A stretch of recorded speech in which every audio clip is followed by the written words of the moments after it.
La cocina francesa. La sola palabra hace que la gente baje la voz, como si hablaran de una religión a la que temen ofender. Velas, manteles blancos, un camarero que te juzga por pedir el vino equivocado. La cocina más elegante, refinada e intocable de la tierra. Y sin embargo, ¿qué comen los franceses en realidad? Caracoles desenterrados del jardín, ancas de rana, el hígado cebado a la fuerza de un pato, quesos que huelen exactamente igual que el interior de una zapatilla de gimnasio olvidada al sol. Aquí está el secreto que nadie quiere admitir. Francia no inventó la comida más sofisticada del mundo. Francia inventó las reglas, el vocabulario y la arrogancia sobrecogedora con la que todo el mundo occidental lleva cocinando desde entonces. Y se ha pasado todo ese tiempo peleándose por cada plato. Empecemos por lo que nadie te cuenta, porque lo explica todo lo demás. La razón por la que un restaurante en Tokio, en Nueva York, en Buenos Aires, en un pueblo del que jamás has oído hablar, gestionan todos su cocina de la misma manera, es Francia, no la comida francesa, el papeleo francés. En algún momento de los siglos XVIII y XIX, los franceses se sentaron y decidieron que cocinar no era un oficio en el que uno cayera por casualidad. Era un sistema, una jerarquía, una burocracia con delantal. Y en lo más alto de esta burocracia se sientan 5 salsas. No 6, no 4, 5. Las salsas madre. Bechamel, la de leche. Básicamente cola blanca templada con ambiciones. Velouté, un caldo espesado hasta que olvida que alguna vez fue líquido. Española, la oscura y melancólica que tarda día y medio y una pequeña crisis emocional en hacerse. Holandesa, mantequilla y yemas de huevo batidas hasta un estado de ansiedad permanente, porque se corta si la miras mal. Y la de tomate, sobre la que los italianos querrían tener unas palabras, pero ya llegaremos. La afirmación entera es que cada salsa que has comido en tu vida desciende de estas 5. ¿Tu salsa de carne? Una nieta de la española. ¿La salsa de queso de tus nachos? Una bechamel que se fue de casa y dejó de llamar. Es una idea absurda, hermosa y profundamente francesa, que el caos de toda la cocina humana puede organizarse en un árbol genealógico con 5 ancestros, como si las salsas fueran casas nobles y todo lo demás un campesino reclamando sangre real. Y los franceses lo enseñan. En las escuelas de cocina de todo el planeta, los cocineros jóvenes memorizan estas 5 como un catecismo, porque en algún momento Francia convenció a todo el mundo de que no puedes ser un chef serio hasta que no te has inclinado ante la forma francesa de pensar sobre una cazuela de líquido. Y el hombre que empezó a convertir esto en doctrina fue Marie-Antoine Carême, un nombre tan francés que parece inventado. Carême fue el primer chef famoso, el tipo que cocinaba para reyes y emperadores y construía esculturas comestibles imponentes con azúcar y hojaldre que parecían catedrales. Cogió la cocina aristocrática y la escribió, la codificó, la convirtió en una disciplina que podías estudiar en lugar de en una cosa que tu abuela simplemente sabía. Fue el arquitecto. Decidió que cocinar era una forma de arte a la altura de la arquitectura y honestamente no bromeaba del todo. Basó algunas de sus piezas centrales de azúcar en edificios reales. Y luego llegó Escoffier. Auguste Escoffier miró la cocina y no vio un taller, sino un ejército. Organizó la cocina profesional en una brigada, una estructura militar literal. Está el chef de cuisine, el general, el sous-chef, su segundo al mando. Luego los jefes de partida, cada uno gobernando su propio pequeño territorio. El saucier, el aristócrata supremo de la cocina que se encarga de las salsas y mira por encima del hombro a todos los demás. El poissonnier para el pescado, el garde-manger para lo frío, el pâtissier en su rincón fingiendo que los demás no existen. Cada uno en su rango, cada uno en su puesto, todos gritando «Sí, chef», como soldados.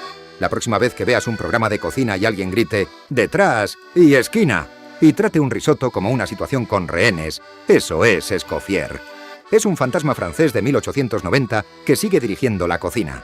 El mundo entero cena bajo un sistema diseñado por un francés que pensaba que la cena debía dirigirse como una campaña. Así que ese es el truco. La mayor invención de Francia no es un plato. Es la idea de que existe una forma correcta de hacer todo y de que son ellos quienes deciden cuál es. Lo cual, naturalmente, significa que los franceses pasan la mayor parte de su tiempo discutiendo violentamente sobre cuál es esa forma correcta en realidad. Toma el cassoulet. Sobre el papel son alubias. Alubias blancas cocinadas lentamente con carne, horneadas hasta que se forma una costra encima que, por lo visto, se supone que debes romper y remover hacia adentro un número sagrado de veces. Algunos dicen 7 veces. Hay adultos hechos y derechos que te dirán que la costra debe romperse exactamente 7 veces o has fracasado. Suena tranquilo este plato. No es tranquilo. El cassoulet es el detonante de una de las guerras más estúpidas y hermosas de la gastronomía, entre 3 pueblos del sur de Francia que insisten cada uno en que ellos hacen la única versión legítima. Castelnaudary dice ser la cuna, la madre de todos los cassoulet, con confit de pato. Carcassonne a veces echa perdiz, porque ¿por qué no? Y Toulouse usa su famosa salchicha y, básicamente, le dice a los otros dos que se sienten. Hay incluso un dicho por allí que lo plantea como una santísima trinidad, el Padre, el Hijo y el Espíritu Santo del cassoulet, donde cada pueblo reclama ser el miembro más importante. Estos pueblos están a apenas una hora el uno del otro. No los separa un océano, ni un idioma, ni una cordillera. Los separan enteramente las alubias.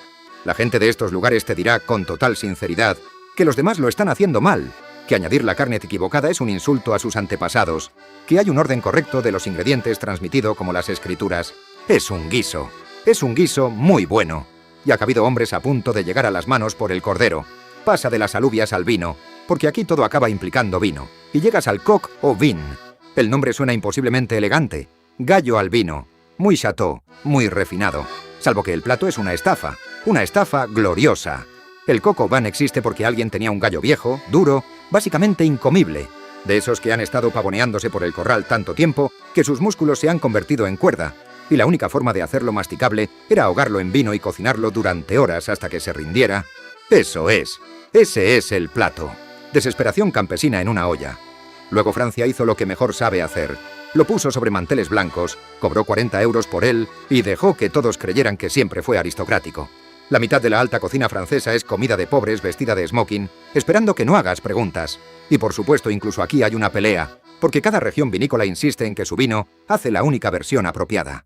Coq au vin de Bourgogne con tinto. Coco Riesling allá arriba en Alsacia con blanco. Coq au vin Jaune del Jura con su vino amarillo, raro y maravilloso. El mismo gallo muerto, una docena de regiones, todas convencidas de que las demás son aficionadas. Lo mismo vale para el bœuf bourguignon, que no es más que ternera guisada lentamente en vino tinto de Borgoña con cebollas y champiñones y pequeños dados de bacon. Comida reconfortante, lo que hace una abuela francesa un domingo, pero di su nombre con el acento adecuado y de repente suena a obra maestra. Y lo es. Esa es la parte enloquecedora. Es genuinamente fantástico. Los franceses no se equivocan al decir que esto está delicioso. Solo son profunda y teatralmente dramáticos sobre el hecho de que empezó como algo que un granjero juntó para aprovechar un corte barato y una botella sobrante. Toda la región de Borgoña ha construido la mitad de su identidad culinaria sobre el simple hecho de que tenían mucha ternera y mucho vino y poca paciencia para que estuvieran separados. Y ya que andamos rondando el campo, no nos saltemos el confit de canard, que es pato conservado de la forma más gloriosamente excesiva imaginable. Coges muslos de pato, los salas y luego los cocinas lentamente sumergidos en su propia grasa. Y luego, aquí está la parte que suena demencial, los guardas en esa grasa durante semanas o meses. La grasa es la conservación. La grasa es el kit. Así era como la gente conservaba la carne antes de los frigoríficos, ahogándola en grasa para que el aire no llegara a ella. Y los franceses se negaron a dejar de hacerlo, incluso después de tener neveras, porque resulta que el pato, cocinado en una tina de su propia grasa, es una de las mejores cosas que un humano puede llevarse a la boca. Piel crujiente, carne que se cae del hueso. Es tecnología medieval de conservación de alimentos que se convirtió accidentalmente en una exquisitez, y el suroeste de Francia se pelearía con cualquiera que sugiriese que hay mejor manera de tratar a un pato. Ahora deriva hacia la costa, hacia Marsella, donde el conflicto se pone religioso. Bouillabaisse, un guiso de pescado. Pero dile eso a un marsellés y observa cómo su cara hace algo complicado, porque para ellos no es un guiso de pescado, es el guiso de pescado. Y hay reglas, reglas sagradas. Existe una carta de verdad, un documento firmado por restaurantes que declara qué pescados son legítimos y cuáles son herejía. Empezó como la comida más barata posible, el pez de roca y la captura fea y sobrante que los pescadores no podían venderle a nadie más, echados en una olla en el muelle con agua de mar. El pescado basura. Y ahora hay un texto sagrado que decide si tu cabracho y tu congrio y tu escorpina cualifican. Y debe servirse de una forma específica. Primero el caldo con ruille y tostaditas, luego el pescado aparte, y si los mezclas aparece la abuela de alguien a regañarte. Pon salmón en una bouillabaisse en Marsella y la gente te mirará como si hubieras escupido en el puerto. Una comida inventada a partir del pescado que nadie quería, ahora se vigila como un club privado de socios. Y ya que estamos junto al mar, quédate por las ostras, porque la relación francesa con las ostras es su propia hermosa locura.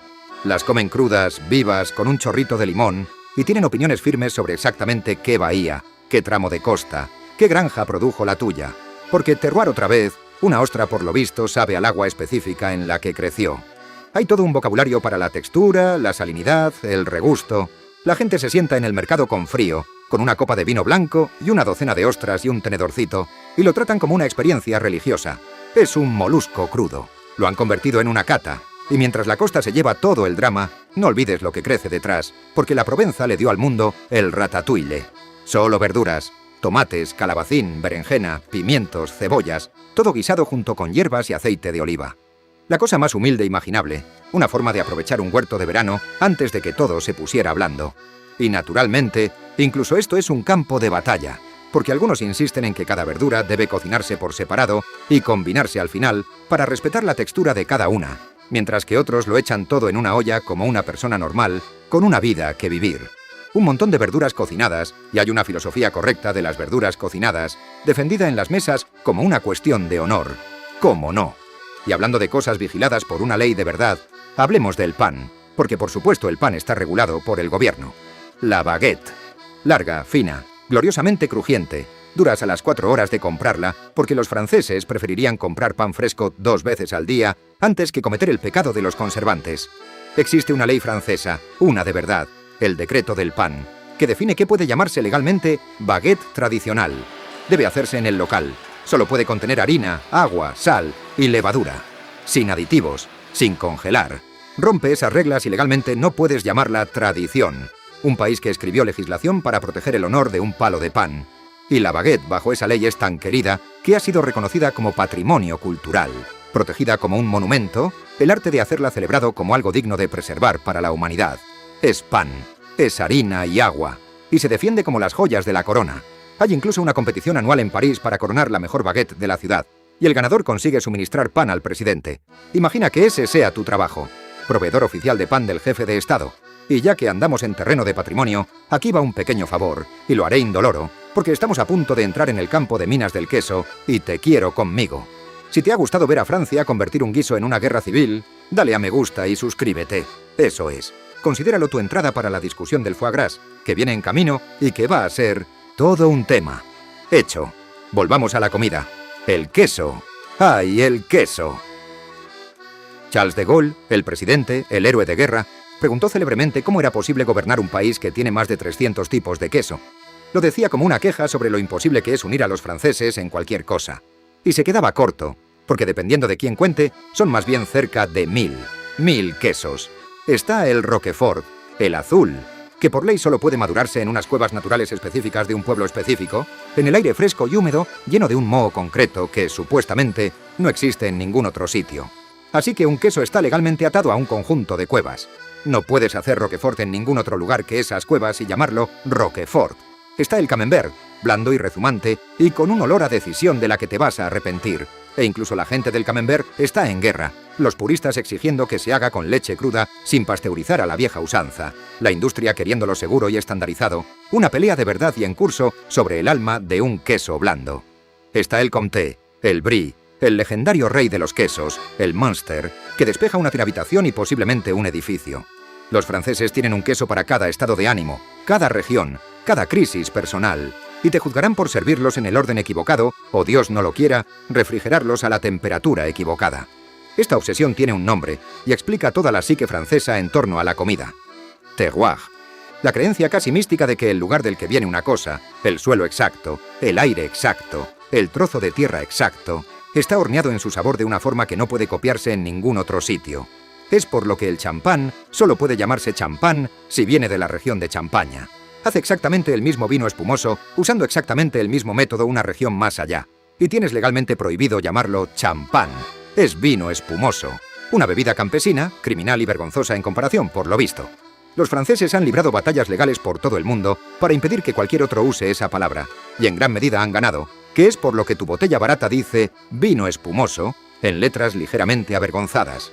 Está la mantequilla, la famosa mantequilla salada de Bretaña, tratada como si hubiera descendido del cielo, con cristalitos crujientes de sal dentro, por los que la gente literalmente llora.